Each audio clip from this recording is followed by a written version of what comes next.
அக்கா வரலையா? ஆமாம், உங்கள் அக்கா அப்படியே வந்துட்டாலும் பிள்ளைங்கள வாழ விட்டாலே போதும். அவள் வரலன்னு யாருங்க அழைச்சா? அதெல்லாம் அண்ணி ஒரு நாள் வருவாங்கண்ணே. நீ ஏன் தேவையில்லாமல் நினச்சிட்டு உட்காந்துருக்க?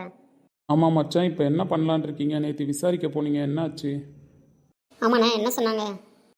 எப்பயுமே நம்ம குடும்பத்துக்கு நல்லது கெட்டது பார்க்குற ஐயர்கிட்டே கேட்டுட்டோம்மா. இந்த மாதிரி மாசமாக இருக்கும்போது கல்யாணம் பண்ணக்கூடாது தானே, இருந்தாலும் நம்ம நிலைமையை எடுத்து சொன்னேன். அதனால முறைப்படி மனையில் உட்கார வச்சு மந்திரம்லாம் சொல்லி பண்ணாமல் அப்படியே சாமி முன்னாடி கூட்டிட்டு போய் நிற்க வச்சு தாலி மட்டும் கட்ட சொல்லுங்கள். புடவெல்லாம் கட்டலாம், ஒன்றும் பிரச்சனை கிடையாது, யாரையா சுற்றி கொடுக்க சொல்லுங்கள் அப்படின்னு சொன்னார். அப்படியாண்ணே, அப்போ தாலி கட்டலாமா? ஒன்றும் பிரச்சனை இல்லையா? வேறு என்ன தங்கச்சிமா பண்ண முடியும்? நம்ம தான் விசாரிச்சாச்சு. எனக்கு என் மருமக கழுத்தில் தாலி ஏறணும், அவ்வளோதான். அதில் நான் கிளியராக இருக்கேன். ஆமாம் மச்சான், நடக்கிறது நடந்துட்டோம். ஏன்னா அது நல்லா இருக்காது குழந்தை பிறக்கிறப்ப. அந்த பொண்ணுக்கும் அப்படியே வந்து நம்ம வீட்டில் இருக்கவும் சங்கடமாக இருக்கும். ஒரு உரிமைன்னு கொடுத்தா தான் அது வந்து தெளிவாக நம்ம வீட்டில் இருக்கும். அவர் சொல்கிறதும் கரெக்டு தான் மாமா. நம்ம ஐயர்லாம் வச்சு முறையாக பண்ணாமல் சாமி முன்னாடி கூப்பிட்டு போய் வச்சு அங்கே இருக்கிற அர்ச்சகரை கோயிலில் சாமி பாதத்தில் தாலியை வச்சு கொடுக்க சொல்லி எடுத்து கட்ட சொல்ல வேண்டியதான். அதாம்மா பேசி முடிவு எடுத்துட்டேன். நேரில் அப்படியே உங்களெல்லாம் பார்த்துட்டு அந்த பொண்ணை கூட்டிட்டு போய் அதுக்கு பிடிச்ச மாதிரியே ஒரு சேலை எடுத்துட்டு தாலி எடுத்துட்டு வந்துருமேன்னு யோசிக்கிறோம். அப்படியாண்ணே, ராமுக்கு கூட தாலி ஆர்டர் கொடுக்க வேண்டியது இருக்குது. இன்றைக்கி கொடுத்துட்டோம் அப்படின்னா நம்ம ஊருக்கு போகிறதுக்கு முத நாள் வாங்கிக்கலாம். ஆமாம் மச்சான், எங்கே இதில் ஒரு 2 நாள் போயிடுச்சு. கல்யாண பத்திரிக்கை கொஞ்சம் தான் வச்சு முடிச்சிருக்கோம். இன்னும் தெரிஞ்சவங்களுக்குலாம் வைக்கணும். இங்கே இருக்கிற யாரும் அவ்வளோவா கல்யாணத்துக்கு அங்கே வந்துக்கிட மாட்டாங்க கிராமத்துக்கு. நம்ம ஊரில் போய் வேற 2-3 ஆளுங்களுக்கு பத்திரிக்கை வைக்க வேண்டியது இருக்குது. அப்படியே மச்சான், என்னைக்கு கிளம்புற மாதிரி இருக்கும்? நம்ம 2 நாளில் ஊருக்கு கிளம்புற மாதிரி இருக்குமோ? ஆமாம் மச்சான், 2 நாளில் கிளம்புற மாதிரி தான் இருக்கும். அப்புறம் போய் அங்கே இருந்து நாளுங்க எல்லாம் அங்கேருந்து தான் ஆரம்பிக்கணும். முறைப்படி ராம் கல்யாணம் நடக்கணும்னு நினைக்கிறோம். அதனால் அங்கே போய் இருந்து பார்த்தா தான் நம்மளுக்கும் எல்லாம் புரியும். ஆமாண்ணா, நாங்களும் பத்திரிக்கை கொஞ்சம் வச்சுட்டோம். இருந்தாலும் எங்களுக்குன்னு யார் இருக்கா அந்த ஊரில்? அக்கம் பக்கம் இருக்கிறவங்க தான். இங்கே இருக்கிறவங்கள கூட்டாலே போதும். நீ மெயினாக ஊரில் போய் வைக்கணுன்ற அங்கே இருக்கிற சொந்த பந்தம் தான் எங்களுக்குமே. எங்கள் வீட்டுக்காரோட ஆளுங்கன்னு பெருசாக யாரும் இல்லை. அவரை கேட்டுட்டு அவங்களுக்கும் வச்சுட்டேன்னா கிளம்பிடலாண்ணே. சரிம்மா, அப்போ இன்னைக்கு என்ன போய் ட்ரெஸ் எடுத்துட்டு வந்துடலாமா? ஏங்க, நம்மளும் அப்படியே சீதாவும் இங்கே தான் இருக்கா. முகூர்த்த புடவை சீதாவுக்கும் சேர்த்து எடுத்துருவோமாங்க. அவள் ஜாக்கெட்டு கிட்ட தைக்க கொடுக்கணும். இங்கே தச்சு வாங்கிட்டு போனாதான் அங்கே போய் எங்கே ஆளை தேடிட்டு நிற்கிறது? சரி, கிளம்ப சொல்லு, எல்லாரையுமே கிளம்ப சொல்லு. பிள்ளைத்தாச்சு பொண்ணு, அந்த பொண்ணுக்கு மட்டும் எடுத்துகிட்டு வந்தோன்னா வேலை முடியும். சீதாவுக்கும் எடுக்கிறோம், எல்லாருக்கும் எடுத்துகிட்டு வரோன்னா நேரம் ஆகிடும். அந்த பிள்ளைக்கு குறுக்கு வலிக்க போகுது. பார்த்துப்பேண்ணே, கடையில் ஒரு பக்கமாக உட்கார வச்சு என்னன்னு எடுத்து பெருக்கி பார்த்துப்போம். சீதாவுக்கு எடுக்கும்போதே அவளுக்கும் எடுத்தால் நம்மளுக்கு எல்லாமே பார்த்து தான் பண்ணுறாங்கன்னு அவளுக்கு ஒரு மனசு திருப்தி வரும்ல. என் மாப்பிள்ள மாதிரியே அவள் தங்கச்சிக்கும் அதே மனசு தான். யார் மனசையும் கஷ்டப்படுத்தக்கூடாது, கூட இருக்கிற எல்லாரையும் சந்தோஷமாக பார்த்துக்கணும்னு நினைக்கிற பரமா. கண்டிப்பாக நல்லா இருப்பீங்க எல்லாரும். ஐயா, அப்படி இல்லை மாமா. மாசமாக இருக்கிற பிள்ளை அதுக்கு மட்டும் போய் ஒரு நாள் எடுத்துகிட்டு வந்துட்டு நம்ம கல்யாணம் ரொம்ப நாள் தள்ளி இருந்தால் பரவாயில்ல. இதோ ஒரு வாரத்தில் கல்யாணம் இருக்குது. கூட சேர்த்து சீதாவுக்கு எடுத்துகிட்டு வந்தால் ஒரு வேலை முடியும்ல. எல்லாரும் அலைஞ்சிட்டு இருக்கணும், நாள் வேற இல்லை. சரி அஞ்சுமா, அப்போ நான் போய் மேலே ராம்கிட்ட சொல்லிவிட்டு பிள்ளைங்க கீழே இருக்குது, நீ போய் சாருமதி பிள்ளைகிட்டே சொல்லி கிளம்ப சொல்லு. சரி அண்ணி, நான் சொல்கிறேன். பசங்களாம் சாப்பிட்டாச்சாம்மா? சாப்பிட்டாச்சுண்ணா, எல்லாம் சாப்பிட்ருச்சுங்க. நீ தான் இங்கே சாப்பிட்ட வர சொன்னால் சாப்பிட்டுட்டு தான் வீட்டில் கிளம்புறேன்னு சொல்லிட்டேன். சாருமதி மட்டும் கொஞ்சம் வாந்தி எடுத்துக்கிட்டு இருக்கா. தர்மா கொடுக்குறேன்னு எடுத்துகிட்டு போயிருக்கான். பாவம் இல்லம்மா, இப்போ நம்ம கூட இருக்கிறப்ப பார்க்குறதே நம்மளுக்கு கஷ்டமாக இருக்குது. 6 மாதமாக அந்த பிள்ளை வாந்தி எடுத்துக்கிட்டு ஆஸ்பத்திரி போய்கிட்டு தனியாக ஒத்தையில் என்ன பண்ணுச்சுன்னே தெரியல. நினச்சி கூட பார்க்க முடியலம்மா என்னால். அதானே, நம்ம கிட்ட வந்து சேர்ந்துருச்சுல்ல பிள்ளை. இதுக்கப்புறம் நம்ம கண்ணு கருத்தமாக பார்ப்போம். நீ ஒன்றும் வருத்தப்படாதானே. உணர்ச்சி இன்னமே என்ன கொண்டுட்டு தான் இருக்குது. எனக்கு எப்படி இருக்கும்போது தர்மா இன்னும் எப்படி கஷ்டப்படுவான்? ஆமாண்ணா, காலையில் அந்த பிள்ளை வாந்தி எடுக்கும்போது இவன் கண்ணே கலங்கிடுச்சு. அப்படிதாம்மா நான் என் பிள்ளைய வளர்த்துருக்கேன். ஒருத்தவங்களுக்கு உதவி செய்யணும், ஒருத்தவங்க கஷ்டப்படுறதை நம்மளால் பார்க்க முடியாதுடா. நம்மளால் முடிஞ்சால் அவங்களுக்கு உதவி செஞ்சிடா. நான் சொல்லி தான் என் பிள்ளைய நான் வளர்த்தேன். அப்படி இருக்கும்போது அவனுக்கு உரிமையான ஒரு பொண்ணு அவள் இவ்வளோ நல்லா கஷ்டப்பட்டான்றதை என் பிள்ளை எப்படி தாங்கிக்கிட்டான்னு தெரியல. வருத்தப்படாதீங்க மாமா, எல்லாம் நல்லதுக்கு தான். அதான் பிள்ளை இப்போ நம்மக்கிட்ட வந்துருச்சுல்ல, இதுக்கப்புறம் நம்ம நல்லபடியாக பார்த்துப்போம். சரி தங்கச்சிம்மா, எல்லாரையும் கிளம்ப சொல்ல. அந்த பிள்ளை வேற வாந்தி எடுக்குதுன்ற, என்ன பண்ணலாம்? புடவை எடுப்பாங்க. அப்படி அந்த பொண்ணுக்கு புடவை எடுத்ததுக்கப்புறம் அவள் கொஞ்சம் திருப்தியாக இருக்கா அப்படின்னா கொஞ்சம் நேரம் நம்ம கூட இருந்துட்டு தர்மா கூட வீட்டுக்கு அனுப்பி வைப்போம். சீதாவுக்கு புடவை எடுத்துட்டு நம்ம கொஞ்சம் பொறுமையாக வருவோம்.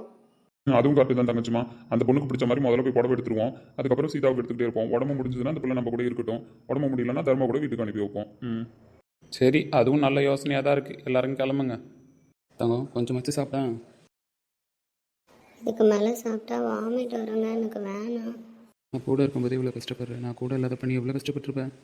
ஏங்க திரும்ப திரும்ப அதையே நினச்சி கஷ்டப்படுறீங்க? அதெல்லாம் விடுங்க. என்ன தம்பி, சாப்பிட்டுச்சா பாப்பா? எங்க சித்தி சாப்பிடவே இல்லை, கொஞ்சம் தான் சாப்பிட்டா. அதுக்கப்புறம் எனக்கு வாமிட் வர மாதிரி இருக்குங்கிறான். மா, நீ ஒத்த உசுறு இல்லை 3 உசுறு, எல்லாத்துக்கும் சேர்த்து நீ தானே சாப்பிட்டாகணும்.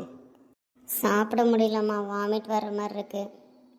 அப்படி தான் இருக்கும். சாப்பிட்டு வாந்தி எடுத்தாலும் வயிற்றுக்குள்ளே போன சத்தாச்சும் நிற்கும் குழந்தைங்களுக்கு. அதனால் கொஞ்சமாக சாப்பிட்ணுன்னம்மா. நான் ஊட்டி விட்றேன், கொஞ்சமாக சாப்பிடுங்க. அம்மா எதுவும் சொல்லக்கூடாது, கொஞ்சமாக சாப்பிடணும், சரியா? சாப்பிடுமா, கொஞ்சம் போல் சாப்பிடுன்னு அத்தை கொடுக்குறேன். ம், சரிம்மா. பொறுமையாக சாப்பிடணுமா, பொறுமையாக சாப்பிடுன்னு. இந்த சாப்பாடு எடுத்துகிட்டு வரும்போது தண்ணி எடுத்துகிட்டு வர்றது இல்லையாடா? ஒரு வாய் சாப்பிட்டாலே தண்ணி குடிச்சா இருந்தா போல தோணும். தண்ணி எடுக்காமலே வந்துட்டான், அதான் நான் வந்தேன். கரெக்டாக வேற இரும்புறா. தண்ணி குடிச்சிட்டு சாப்பிட்ணுன்னு தாங்க. கொஞ்சம் போல் தண்ணி குடின்னு. ம், சரிம்மா. ம், போதும்மா. 2 வாய் தான் சாப்பிடுன்னு, அப்போ தான் பிள்ளைவெல்லாம் ஆரோக்கியமாக இருக்கும்.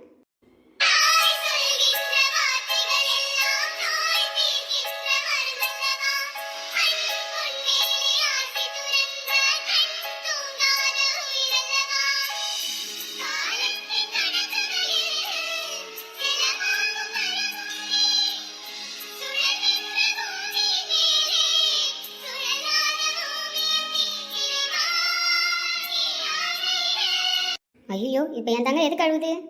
அதான் நான் அழுவக்கூடாதுமா. மாசமாக இருக்கும்போது எந்த ஆசை இருந்தாலும் சொல்லு, நாங்கள் செஞ்சுருவோம், சரியா? நீ இனிமேல் எதுக்குமே அழுவக்கூடாது. யாரும் இந்த மாதிரிலாம் பாசத்தை யாருக்கிட்டையும் பார்த்ததில்ல. அவள் இதுக்கு தான் ஆசைப்பட்டா. அவளுக்கு இவங்க மூலயமா எல்லா பாசமும் கிடைக்குது. அம்மா, இது மாதிரிலாம் என்னை யாரும் கவனிச்சது இல்லைம்மா. இனிமேல் நாங்கள் எல்லாரும் இருக்கோம், நீ எதுக்கும் கவலைப்படக்கூடாதுன்னு நான் உன் கூடயே தான் இருப்பேன். அம்மான்னு சும்மா சொன்ன நினச்சியா? ஆமாம்மா, எது வேணும்னாலும் எங்கள்கிட்ட கேளு. ஏதாவது சாப்பிடணும் போல இருக்கு, இது வேணுமா அது வேணுமான்னு கேளு, நாங்கள் செஞ்ச இடத்துல வந்து ஊட்டி விட்டுற மாட்டோமா? ரொம்ப சந்தோஷமா இருக்கத்த. கவலைப்படக்கூடாதுன்னு கண்ணத்தோட. போதுமா சாப்பாடு? ம், போதும். சரி, தண்ணி இங்கே வச்சுட்டு போகிறோம், வேணும்னா குடின்னு. துணி எடுக்க போகணும், உங்கள் மாமா வந்து வெளியில் உட்காந்துருக்காரு. எல்லாரும் போயிட்டு உன் கல்யாணத்துக்கு சீதா கல்யாணத்துக்கு புடவை எடுத்துகிட்டு வரேன். என்னம்மா? அதெல்லாம் வேணாம்மா, நீங்களே போய் எடுத்துகிட்டு வாங்க, அதுவே எனக்கு சம்மதம் தான். அப்படி இல்லைம்மா, உனக்கு பிடிச்ச மாதிரி தான் எடுக்கணும். கல்யாண புடவை இல்லை, உன் விருப்பத்தோட தான் எடுக்கணும். உனக்கு ரொம்ப அலைச்சலாக இருந்ததுன்னா உனக்கு புடவை எடுத்தோடனே உன்னை தர்மா கூட வீட்டுக்கு அனுப்புகிறோம். அதுக்கப்புறம் சீதாவுக்கு புடவை எடுத்துகிட்டு வரேன். என்னம்மா? அதெல்லாம் ஒன்றும் இல்லைம்மா, நான் இருந்துப்பேன். சரிம்மா, நம்ம எல்லாரும் போயிட்டு வருவோம். உனக்கும் அப்படியே வெளியில் தெருவை போயிட்டு வந்தோன்னா கொஞ்சம் நிம்மதியாக இருக்கும். காத்தாட போயிட்டு வந்தால் உனக்கு இந்த வாமிட்டு இந்த மாதிரி பிரச்சனைலாம் இருக்காது. ரிலாக்ஸாக எல்லாரையும் பார்த்த மாதிரி இருக்கும், சரியா? சரிம்மா. அதில் கண்ணத்தோட அழுவக்கூடாது என் பொண்ணு இனிமேல். அழுவ மாட்டேம்மா இனிமேல், எனக்கு தான் எல்லாரும் இருக்கீங்களே. அப்படி தான் சொல்லணும், என் பொண்ணு கண்ணிலேருந்து இனிமேல் தண்ணி வரக்கூடாது. சரிம்மா. சரி தர்மா தம்பி, அவளை கூப்பிட்டுட்டு வாங்கன்னா வெளியில் எல்லாரும் கிளம்பியாச்சு, நம்ம போவோம். சரிங்க சித்தி, நான் கூப்பிட்டுட்டு வரேன். ஏங்க, எல்லாரும் எவ்வளோ பாசமாக இருக்காங்க பார்த்தீங்களா? ஆமாம் தங்கம், எங்கள் அத்தை வீட்டில் தான் நானும் இருப்பேன். எங்கள் அத்தை இப்படி தான் என்னை பார்த்து பார்த்து கவனிப்பாங்க. ஆனால் எங்கள் அம்மா நானும் சாப்பிட்டேனான்னு கேட்பாங்க. ஆனால் இந்த அளவுக்கு கேர் எடுத்து பண்ண மாட்டாங்க. சீதா கொடுத்து வச்சவங்கங்க உங்கள் அத்தை வீட்டுக்கு வர்றதுக்கு. என்னையே இப்படி பார்த்துக்கிறாங்க, அவங்க மருமகள் என்ன எப்படி பார்த்துப்பாங்க? ஆமாம், சீதா ரொம்ப கொடுத்து வச்ச பொண்ணு தான். இவ்வளோலாம் யாரும் எனக்கு பண்ணதில்லைங்க. ஒரு ஃபேமிலியே இப்போ தான் நான் பார்க்குறேன், நானும் பாட்டி, அவ்வளோதான். ஏன் தங்கம், உனக்கு உங்கள் அம்மா சின்ன வயசில் ஊட்டி விட்டது கிடையாது? நீ ரொம்ப சின்ன பிள்ளையா இருக்கும்போது அம்மா இருந்தாங்க. தங்கம், நீ வருத்தப்படுவேன் தானே, இதை கேட்குறதே கிடையாது. இருந்தாலும் நீ இவ்வளோ ஃபீல் பண்ணுறியே, அதனால தான். உங்கள் அப்பா அம்மா எப்போ இறந்தாங்க, உனக்கு எதாவது தெரியுமா?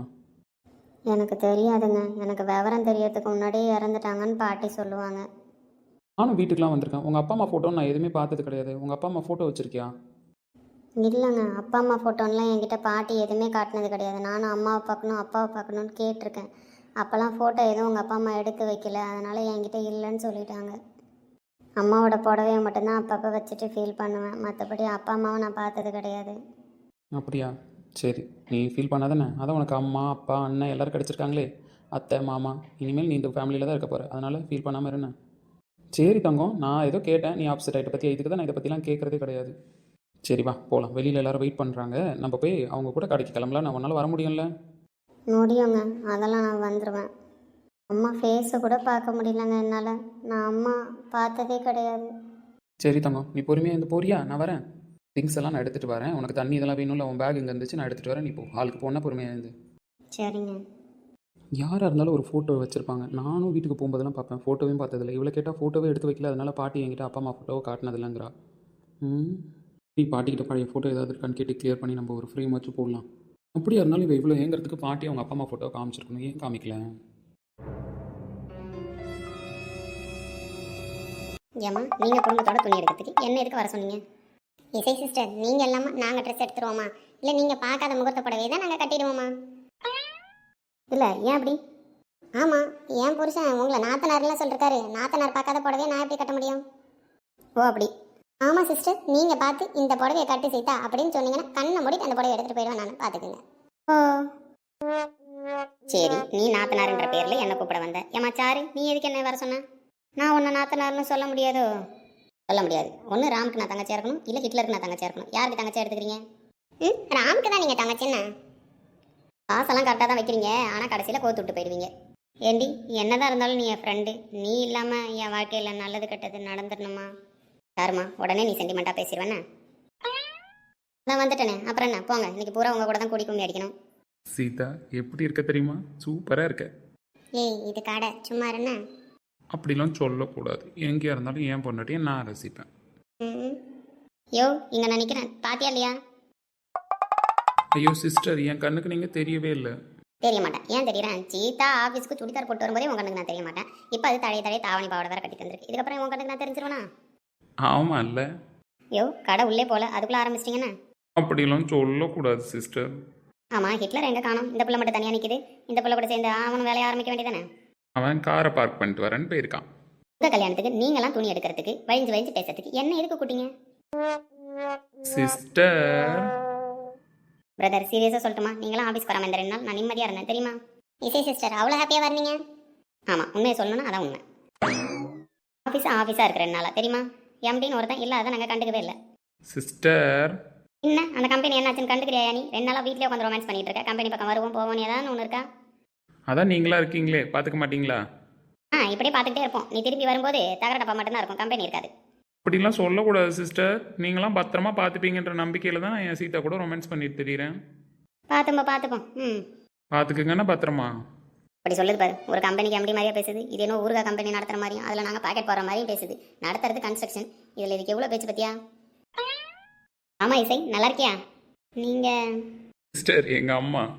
ஓ, நல்லா இருக்கம்மா. நீங்கள் நல்லா இருக்கீங்களா? எனக்கு என்ன குறை? ஒரே ஒரு புள்ள இருக்கானே வெசனை பார்த்துக்கிட்டு இருந்தேன். இப்போ 2 பொண்ணு எல்லாம் கிடச்சிருக்கு.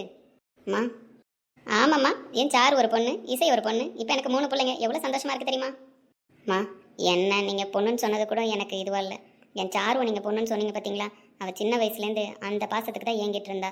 அவளுக்கு அந்த பாசம் முழுசாக கிடைக்குதுன்றப்ப எனக்கு எவ்வளோ சந்தோஷமாக இருக்குது. ஏமா அப்படிலாம் பேசுகிறேன்? நீயும் எனக்கு பொண்ணு தான், அவளும் எனக்கு பொண்ணு தான். அதனால தான் முகூர்த்த புடவை எடுக்க போகிறோம். என் பொண்ணுகளுக்கெல்லாம் சேர்த்து துணி எடுக்கணும்னு உங்களெல்லாம் வர சொன்னேன். அம்மா என்ன அம்மா, வாங்க ஃபஸ்ட்டு என் பொண்ணுகளுக்கெல்லாம் துணி எடுத்துட்டு தான் அதுக்கப்புறம் இந்த பயலுகளுக்கெல்லாம் எடுக்கணும். வாங்க சிஸ்டர். அம்மா கிட்ட நான் உங்களை பற்றி எப்போ பார்த்தாலும் சொல்லிக்கிட்டே இருப்பேன். அதனால அவங்க மைண்டில் நீங்கள் ஒரு பொண்ணாகவே ரெஜிஸ்டர் ஆகிட்டீங்க.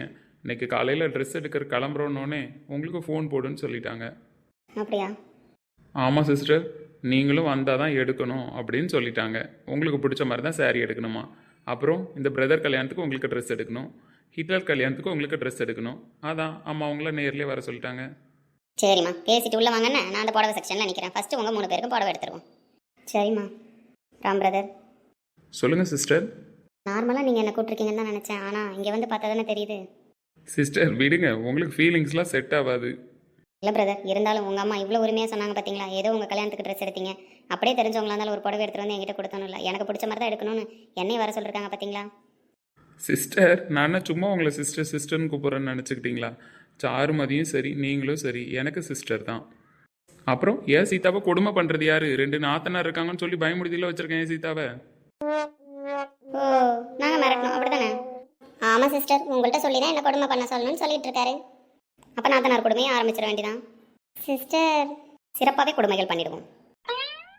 சிஸ்டர் ஃபார்முக்கு வந்துட்டாங்க. எப்படியோ சிஸ்டர் எங்கள் அம்மாவை தான் ஏச்சிட்றா. உங்கள் 2 பேருக்காச்சும் பயப்படுறாளான்னு பார்ப்போம். யோ, அப்புறம் நீ தான் அனுபவிப்ப சொல்லிட்டேன். பார்த்துக்கலாம் சிஸ்டர். சரி நாங்கள் உள்ளே போகிறோம், நீங்கள் 2 பேர் வாங்கண்ணே. ஓகே ராம் பிரதர், உண்மையாகவே ரொம்ப நல்ல மனுஷங்களடி. ஆமாம் இசை, காலையில் நான் சாப்பிட்லன்னொன்னே ராம் அம்மாவும் சீதா அம்மாவும் எனக்கு ஊட்டவே ஆரம்பிச்சிட்டாங்க. இந்த மாதிரிலாம் ஒரு பாசத்தை நான் பார்த்ததே இல்லை தெரியுமா? பரவாயில்ல சாரு, இவ்வளோ நாள் நீ கஷ்டப்படுறதுக்கு போய் நல்ல இடத்துல தான் சேர்ந்துருக்கேன். எனக்கு ரொம்ப சந்தோஷமாக இருக்குது. எல்லா பெருமையும் ஹிட்லரையே சேரும். ஆமாம், ஹிட்லர் அம்மா எப்படி பேசுகிறாங்க? அவங்கள நினச்சாதான் எனக்கு பயமாக இருக்குது. என்ன ஆகும்னு தெரியல. மேரேஜ் வரைக்கும் இங்கே இருப்போம், மேரேஜ் முடிஞ்சுட்டு அங்கே தானே போய் இருக்கணும். அவரும் ஃபீல் பண்ணிட்டு தான் இருக்காரு. சரி பார்த்துக்கலாம் விட, அதான் ஹிட்லர் கூட இருக்கார்ல. திடீர்னு முடிவு பண்ணி ஹிட்லரோட தங்கச்சி இதெல்லாம் பண்ணியிருக்காங்களா? பரவாயில்ல, அவங்க அண்ணன் மேலே அவ்வளோ பாசமாக இருந்திருக்காங்க. ராம் பிரதர் கிட்ட ஃபோன் போட்டு கேட்டதுக்கப்புறம் தான் எனக்கு நியூஸ் தெரிஞ்சிச்சு. ஆமாம் சரி, ரொம்ப பாசமாக இருக்காங்க அவங்க. பரவாயில்ல, அண்ணன் வாழ்க்கை திசை மாதிரி போயிடக்கூடாதுன்னு கரெக்டாக உன்னை சேர வேண்டிய இடத்துல சேர்த்து வச்சிட்டாங்க. ஆமாண்டி. சரி பார்ப்போம், இதுக்கப்புறம் என்ன நடக்குதோ அது கடவுள் விட்ட வழி.